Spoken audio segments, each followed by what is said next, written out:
আমরা অনেক সময় বলি আমি অমুকের সৈনিক, বলি না ভাই? আপনি মুসলমান, আমি মুসলমান, আপনারা আমার মুসল্লি, আমি আপনাদের ইমাম।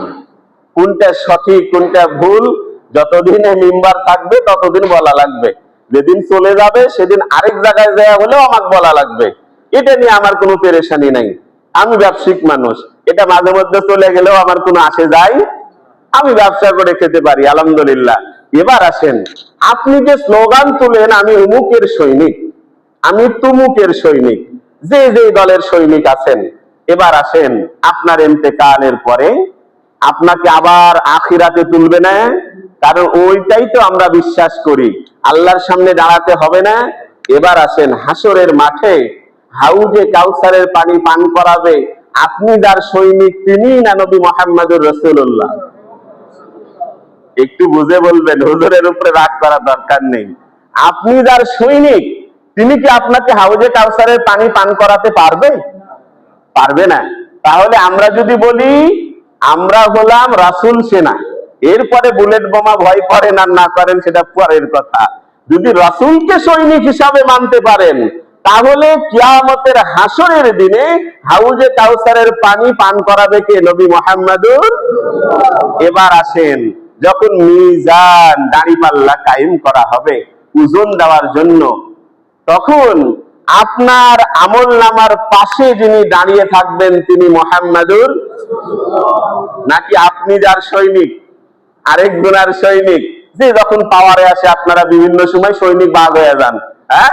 তো আপনি যার সৈনিক, আপনি সারা জীবন যাকে লিডার বলে মেনেছেন, যার সৈনিকের পরিচয় দিয়েছেন, সে কি ওজন যখন আপনার আমলনামা দেওয়া হবে তখন কি পাশে দাঁড়িয়ে থাকবে, নাকি উনি নিজে ইয়ানাফসি করে ঘুরে বেড়াবে?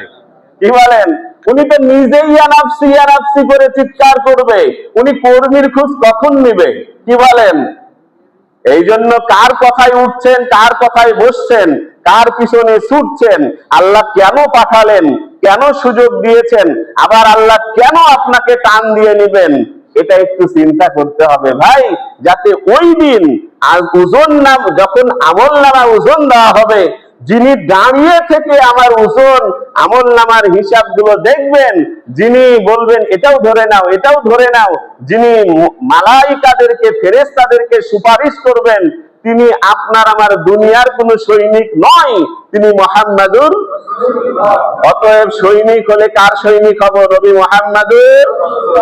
তাহলে হাসরের মাঠে উনি হাউজে কাউসারের পানি পান করাবেন, উনি ওজন যখন দেওয়া হবে নামায়ে আমাল মানে আমল নামা, তখনও উনি আপনার জন্য সুপারিশ করবেন। অতএব তার সৈনিক হতে পারলে লাভ না লস?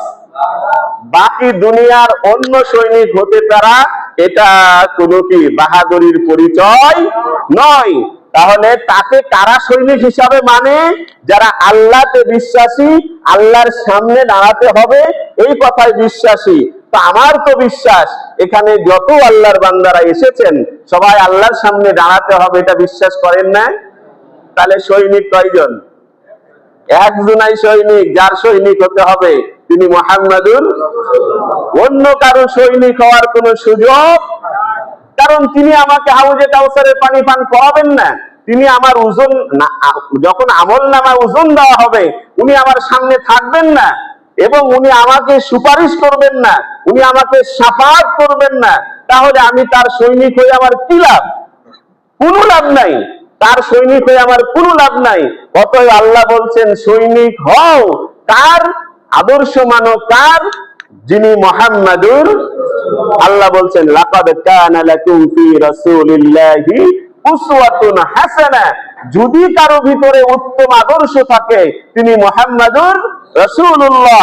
আর এই কথা বিশ্বাস করে লিমান কানা ইয়ারজুল্লাহ, যারা আমি আল্লাহর সাথে সাক্ষাতে বিশ্বাসী, আমি আল্লাহর সামনে দাঁড়ানোতে বিশ্বাসী, এরা আদর্শের একজনকেই লিডার মানে তিনি মুহাম্মদুর রাসূলুল্লাহ। ওয়াল ইয়াউমিল আখিরা, যারা আখিরাত দিবসে আবার উঠতে হবে এই কথাই বিশ্বাসী, তার সৈনিক অমুক হতে পারে না, তার সৈনিক তুমুক হতে পারে না, তার সৈনিক হলো নবী মুহাম্মদুর। এবার আসেন আল্লাহর প্রিয় বান্দারা, আন আবি হুরায়রা রাদিয়াল্লাহু তাআলা